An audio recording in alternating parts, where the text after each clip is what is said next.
What if I told you that right now, scattered across 31 states, there are communities of people who haven't paid a single utility bill in decades, and the government has been quietly trying to shut them down for nearly a century? Not because what they're doing is dangerous, not because it doesn't work, but because it works too well. And the wrong people noticed. Picture this. You're standing at the edge of a property in rural Holmes County, Ohio. It's July, 92 degrees outside. You walk into a small stone structure half buried in the hillside, and the temperature drops 20 degrees in about 4 steps. There's no hum of a compressor, no electrical panel on the wall, no monthly bill attached to this building. There's just stone, earth, and knowledge that's been passed down through 10 generations, and that somebody, somewhere, very much did not want you to have. That somebody had a name, a lobby, and a congressman. And that's exactly why we're here today. Most Americans have never heard of a gravity-fed cistern, a zero-energy cooler, or a springhouse. Not because these things are obscure or primitive, but because starting in the 1930s, an organized, federally backed campaign was launched to make sure you'd forget they existed. And it worked almost perfectly. Almost. Because one group of people in plain clothes, riding black buggies down country roads, quietly refused to forget. They kept building the springhouses, they kept firing the masonry ovens, they kept sinking the hand pump wells, and they kept doing it while the rest of America got sold a monthly subscription to its own dependency. Today, we're going through 25 of these forgotten tricks. The ones the Amish never stopped using, the ones that modern regulatory bodies have restricted, complicated, or quietly buried, and the ones that, once you hear them, are going to make you look at every utility bill you've ever paid in a completely different light. Let's start at the beginning. Let's start with water. There is a hand pump well in Lancaster County, Pennsylvania, that has been drawing clean water from 42 feet underground since 1911. No electricity. No pressure tank, no licensed contractor, no permit, no monthly fee. The family that uses it has never, not once, written a check to a water utility. Not in 1911, not in 1955, not today. The wooden handle is worn smooth from 4 generations of palms, and it still works exactly as it was designed to work. Beautifully, quietly, at no cost to anyone. Now here's where the story starts to get uncomfortable. In many counties across the United States today, the well would be illegal to drill without a licensed contractor, a county inspection, and permits that can run past $4,000 before a single shovel breaks ground. The Amish have been using what's called a sandpoint method since the 1860s, driving a pointed well screen directly into the water table for under $300 in materials. That knowledge traveled west from Pennsylvania into Ohio and Indiana through farming communities over 2 centuries. It is brilliantly simple, it is virtually free, and it is increasingly difficult to do legally, which tells you everything you need to know about who writes the regulations and who benefits from them. The second trick is the gravity-fed cistern. You catch rainwater off a barn roof, which, incidentally, is falling on your property whether you catch it or not, store it in a stone or concrete tank positioned above your house, and gravity pushes it to where you need it. No pump, no pressure system, no power required. In roughly 40 states, collecting rainwater is taxed, or regulated or restricted in some form. Colorado banned it outright until 2016. The Amish never stopped. A single 1,500-gallon cistern built once for under $900 in concrete and pipe supplies the family with water for laundry, gardens, and livestock through an entire dry summer. The third is the springbox. If your land has a hillside, and a lot of rural land does, you may not need a well at all. You dig down to where water naturally seeps through the earth. You construct a simple stone or concrete box around the source, and you run a pipe downhill into your kitchen. Running water. Clean, cold, free, and gravity-powered. I want you to imagine watching a family draw water that tests cleaner than the municipal supply 6 miles away from a system that costs them almost nothing and has no moving parts. That's not a fantasy. That's what's been happening in Holmes County for generations. The fourth trick is one that sounds almost too simple to be real, and that's exactly why nobody talks about it anymore. It's called the ice house.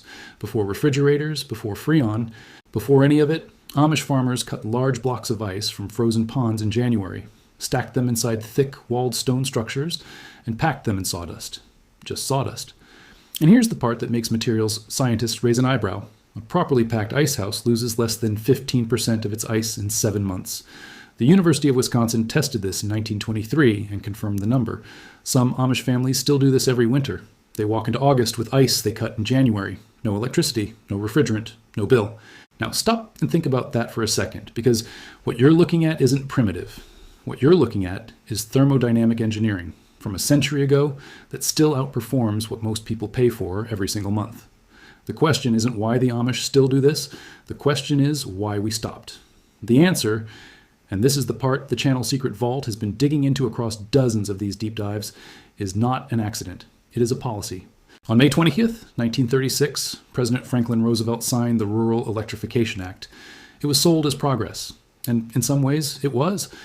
But it was also the beginning of a 40-year campaign coordinated between the federal government and private utilities to convince every American family that self-sufficiency was not just inconvenient, but dangerous, unsanitary, and vaguely unpatriotic. Extension agents went door to door. They told farm wives that wood stoves were dirty, that root cellars were breeding grounds for bacteria, that rainwater collection was unsafe, that springhouses couldn't meet modern standards. Not one of these claims was scientifically supported. All of them sold meters, appliances, and monthly bills. It was one of the most effective marketing campaigns in American history, except it was funded by taxpayers and enforced by bureaucracies. The Amish watched it happen.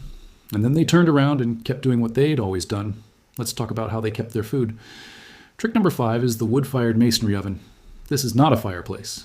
This is an engineered thermal mass structure built from local stone that holds heat for 30 hours after a single firing. You fire it in the morning, you bake bread first, while temperatures are highest. You slide in a roast at midday as it starts to cool. You dry herbs and fruit in the afternoon. And overnight, the residual warmth heats your kitchen without burning a single additional log. The Amish have been building these ovens since the 1690s in the Palatinate region of Germany. They brought the design to Pennsylvania in 1737. The plans have not changed in 300 years because 300 years of use proved they don't need to. Trick 6 is the smokehouse. Smoke from hickory, apple, or maple wood deposits natural antimicrobial compounds, phenols and carbonyls, deep into the cellular structure of meat. The USDA studied this formally in 1924 and confirmed in their bulletin that properly smoked meats remain safe for storage at room temperature for over a year. An entire year, without refrigeration, without electricity, without a monthly cost of any kind. The Amish smoke pork, beef, fish, and cheese and feed their families through winter on what they prepared in the fall. Now here's the catch. If you try to sell that smoked meat across state lines, you will face federal charges. But feeding your own family, still legal. The regulation doesn't protect people. It protects the supply chain. Trick 7 is the root cellar, sometimes also called Trick 8 when you count the springhouse separately, and both deserve their own moment. Here's a fact that modern appliance manufacturers would rather you didn't know. 6 feet below the surface, the soil temperature across most of the United States stays between 50 and 55 degrees Fahrenheit year-round. That is almost exactly the temperature your refrigerator's crisper drawer is working so hard to maintain at roughly $15 a month in electricity. A properly constructed root cellar costs around $600 and lasts 100 years. In that cellar, potatoes keep for 8 months, carrots for 6, apples for 5, cabbage for 4, Penn State. Extension researchers confirmed these numbers in 1948. Then, quietly, county extension offices across the country stopped recommending root cellars at all. The springhouse is something different entirely. It's a small stone building constructed directly over a cold spring so that water flows through a stone trough on the floor year-round. You set crocks of milk, butter, and cream in that trough, and the constant 50-degree water keeps everything fresh. Fresh the way dairy used to taste before. Homogenization and pasteurization at industrial scale changed what most Americans think fresh means. 9-day-old butter from a Lancaster County springhouse tastes better than anything in a refrigerated grocery case. That isn't nostalgia talking. That is chemistry. Trick 9 is fermentation. The Amish ferment vegetables, cabbage into sauerkraut, beets, carrots, cucumbers, in stoneware crocks that hold 2 to 10 gallons. Properly lacto-fermented, vegetables remain safe and nutritious for over a year at room temperature, and they contain live probiotic cultures that no commercially processed product can match, because the commercial process that gives shelf-stable food. Its shelf stability also kills everything alive in it. Fermentation is older than civilization. The Amish didn't invent it. They just refused to abandon it when everyone around them was being sold a refrigerator on installment credit. Trick 10 is raw honey storage. Archaeologists have found 3,000-year-old honey in Egyptian tombs and confirmed it was still edible. Properly sealed, raw honey does not spoil. Ever. The Amish maintain hives on most of their farms, harvesting 40 to 80 pounds of honey per hive each year. That honey is a sweetener, a preservative, a medicine, and a trade good. All from an animal that costs nothing to feed, pollinates the garden, and requires almost no infrastructure to keep. Now here's where this gets personal, because maybe you live in a house in a suburb or a mid-sized city, and you've been thinking this whole time that these tricks only apply to people who own 40 acres in rural Ohio. Stay with me, because the 13th trick on this list is specifically designed for you. It's called the cold corner pantry, And you can build one in a house constructed any time in the last 150 years. In every old farmhouse in Ohio and Pennsylvania, there was one unheated corner of the kitchen, almost always the northeast corner, where an interior pantry shared one or two exterior walls, a small screened vent near the floor, a small screened vent near the ceiling. Cold air flows in at the bottom. Warm air rises and exits at the top. From October through April, that pantry stays between 35 and 55 degrees Fahrenheit without using a single watt of electricity. 6 months of free refrigeration in a corner of a house you already own. The total materials cost for installing this in an existing room with at least one exterior wall, under $60, 2 adjustable vent covers, 2 4-inch metal screens, one Saturday afternoon. You can store potatoes, onions, squash, apples, hard cheese, eggs, and root vegetables there from fall through spring without running your refrigerator at anywhere near its current load. This is not theory. This is how American families lived before someone convinced them they needed a Frigidaire to be modern. Trick 14 is the thermal mass wall. South-facing windows let sunlight into your home. If you place dark stone, brick, or sealed water containers in front of that window, they absorb heat during daylight hours and release it slowly through the night, functioning as a passive radiator that costs nothing to operate. The Department of Energy published exact specifications for this in a 1979 technical report. A row of dark-painted 5-gallon water jugs behind a south window can reduce a room's heating bill by 20 to 30%. The Amish have been doing this for 2 centuries. Most modern contractors won't mention it because it doesn't require them to sell you anything. Trick 15, the hand-pump kitchen sink.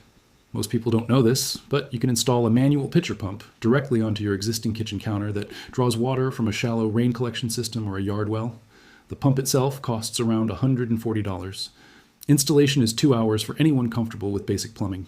In a power outage, which is becoming less of an if and more of a when in most parts of the country, you still have running water in your kitchen. The Amish install these right next to modern faucets in many homes. Not because they can't have the modern faucet, because they know the modern faucet depends on a grid.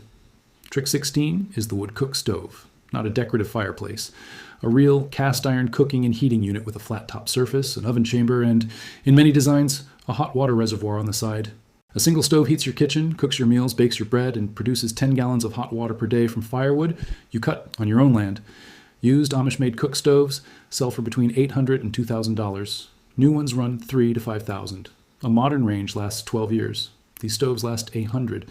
Tricks 17 and 18 are the kerosene refrigerator and propane refrigerator, both of which run with zero electricity using a heat-driven absorption cycle invented by 2 Swedish engineers in 1922. The Amish use both widely. Both are perfectly legal to own and operate in the United States. Most modern appliance retailers don't stock them because the profit margin and the replacement cycle don't compete with electric models. The store would rather sell you something that breaks in 12 years. Now let's talk about the medical piece, because this is the one that goes deepest. Trick 19 is herbal medicine. Comfrey poultice for sprains, plantain leaf for stings and cuts, yarrow for bleeding, mullein for respiratory problems, elderberry for immune support, garlic, which has documented and studied antibacterial properties, for infections. The Amish use these plants every day. Most of them grow in every state in the country without cultivation. The knowledge of how to use them was not suppressed because it didn't work. It was suppressed because it worked without generating a patent. And without generating a patent, there was no profit model. In 1910, a report funded by the Carnegie and Rockefeller Foundations, 2 of the wealthiest industrial families in American history, evaluated medical education across the country and recommended closing every school that taught herbal or traditional medicine. Within 2 decades, the pharmaceutical model was the only one with accredited institutions behind it. This is documented history, not conspiracy. The Flexner Report is a matter of public record. The foundations that funded it had significant financial interests in the pharmaceutical and chemical industries that benefited from the outcome. That is also a matter of public record. Trick 20 is bone broth. Simmered at the back of a cook stove for 36 hours, animal bones release collagen peptides, the same compounds that supplement companies now sell in $5 capsules, marketed to athletes and people with joint problems. The Amish made broth every winter morning before going out to do chores. They didn't know the chemistry, they just knew it worked. Trick 21 is lye soap, made from rendered animal fat and wood ash. 1 barrel of hardwood ash, 1 bucket of beef tallow, 1 afternoon of careful work. Enough soap to clean a family of 8 for a full year. The organic Castile bar at your local health food store costs $9. The materials for a year's supply of lye soap cost almost nothing. Trick 22 is beeswax candle making. A single brood box of hives produces roughly 12 pounds of wax per year. enough for 200 hand-dipped candles that burn cleaner and longer than any paraffin product you can buy. Trick 23 is hand-churned butter from a single Jersey cow.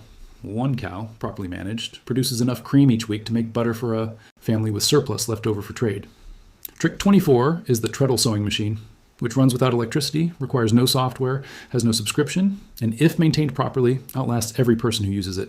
These machines were built in the 1920s and are still in daily use in thousands of Amish homes today.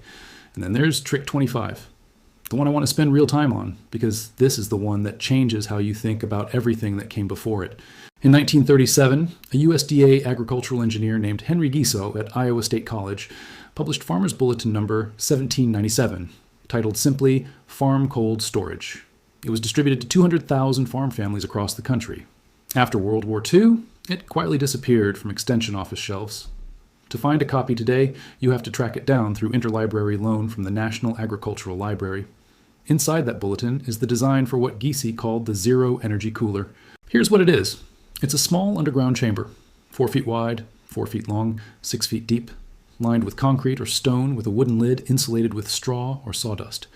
You bury a single 4-inch galvanized pipe that runs from the bottom of the chamber, underground, sloping gently downward for 40 feet, and then turns upward and exits the ground at a screened opening in a shaded location. That is the entire system. Here's why it works. At 4 feet of depth, the soil temperature across most of the United States holds steady between 50 and 55 degrees Fahrenheit year-round. The pipe acts as a passive cooling tunnel. Warm outside air enters the screened opening. It travels through 40 feet of buried pipe, gives up its heat to the surrounding soil, and arrives in your storage chamber already cooled to around 55 degrees. Inside the chamber, the cooled air sinks and stays. Warm air displaced upward exits through a second small vent at the top of the lid. No moving parts, no electricity, no refrigerant, no maintenance, no monthly cost, no utility company anywhere near this transaction. Giese measured the internal temperature of his prototype chamber in Iowa across 3 summers between 1934 and 1936. It held an average of 54 degrees Fahrenheit during July and August, months when outdoor temperatures regularly exceeded 95 degrees. 54 degrees is colder than your kitchen refrigerator runs, with no power, forever. The Amish in Iowa and Wisconsin built dozens of these in the 1940s and 1950s, and many are still in use today, holding milk, butter, eggs, and produce for families who have never paid a single cent for refrigeration. The original bulletin is public domain. The design is yours. The knowledge existed. It was buried, deliberately, systematically, by people who had a direct financial interest in making sure you never found it. This is what Secret Vault has been about from the beginning. Not just the techniques themselves, but the story underneath them. The story of how knowledge that was normal, functional, and widespread for 300 years was stripped from public memory in less than 2 generations by a coordinated effort between industrial interests and federal agencies. And how one community, dressed plainly and moving slowly and stubbornly, refusing to modernize, accidentally became the most important archive of practical knowledge in the country. Because here is what the Amish situation reveals that goes beyond any single technique on this list. In 1982, in the case United States versus Lee, the Supreme Court acknowledged in writing that the Amish mutual aid system, where the community collectively covers medical costs, rebuilds structures after disaster, and supports families in crisis, functioned as a legitimate substitute for Medicare and Social Security. The court granted the Amish a religious exemption because their system demonstrably worked. Read that again. The highest court in the United States put it in writing. Their system works. The average Amish family contributes roughly $1,800 a year to their community aid fund. The average American family pays over $28,000 annually in health insurance, life insurance, and homeowners insurance combined, and still fights claim denials, delays, and underpayment when disaster actually strikes. The Amish community has a barn rebuilt within 3 days. The insured American waits months. What you're looking at across all 25 of these tricks isn't a quirky list of homesteading hacks. It's evidence of a system. A complete interlocking system of food storage, water supply, heat, medicine, textile production, and financial mutual aid that operated successfully in this country for centuries before it was deliberately made inconvenient, restricted, or forgotten. Not because it failed, because it succeeded so completely that it threatened the business model of industries that needed your dependency to survive. The gravity-fed cistern threatens the water utility. The root cellar threatens the appliance manufacturer. The springhouse threatens the refrigeration industry. The herbal remedy threatens the pharmaceutical company. The mutual aid fund threatens the insurance industry. And the hand pump well, sunk quietly into the water table without a permit or an inspector or a $4,000 fee, that threatens every regulatory structure built not to protect you, but to extract from you. The Amish didn't resist modernity out of stubbornness or ignorance. They resisted it because they had a functional system, and they could see clearly what was being offered in exchange. Convenience today, dependency forever. They looked at the deal and said no, and for that, they have been quietly marginalized, occasionally regulated, sometimes fined, and consistently underestimated. While they have been paying roughly nothing for water, food storage, heat, and healthcare, the rest of America has been writing checks to utility companies, appliance manufacturers, insurance providers, and pharmaceutical companies that add up to tens of thousands of dollars every single year. That's the real story here. That's what nobody wanted you to find when you went looking for a list of off-grid tricks. You didn't find 25 homesteading tips. You found a paper trail. A trail that leads from a hand pump well in Lancaster County, through a 1937 USDA bulletin that disappeared from public libraries, through the Rural Electrification Act, through the Flexner Report, through a 1982 Supreme Court decision, all the way to the question you're probably sitting with right now. What else did we forget? And what would it look like to remember? The grid will go down again. The bills will keep climbing. Systems you depend on were never designed with your freedom in mind. They were designed with your monthly payment in mind. The people in plain clothes on the back roads of Ohio and Pennsylvania and Indiana understood that 300 years ago, and they built their lives accordingly. They never lost the knowledge. They kept it in the springhouse, in the smokehouse, in the cistern, in the root cellar, in the community fund, in the treadle machine, in the buried pipe running 40 feet through the cool, dark earth. And now, so do you. What you do with it is entirely up to you. But you cannot unknow it. And that, more than any single technique on this list, is exactly what somebody never wanted.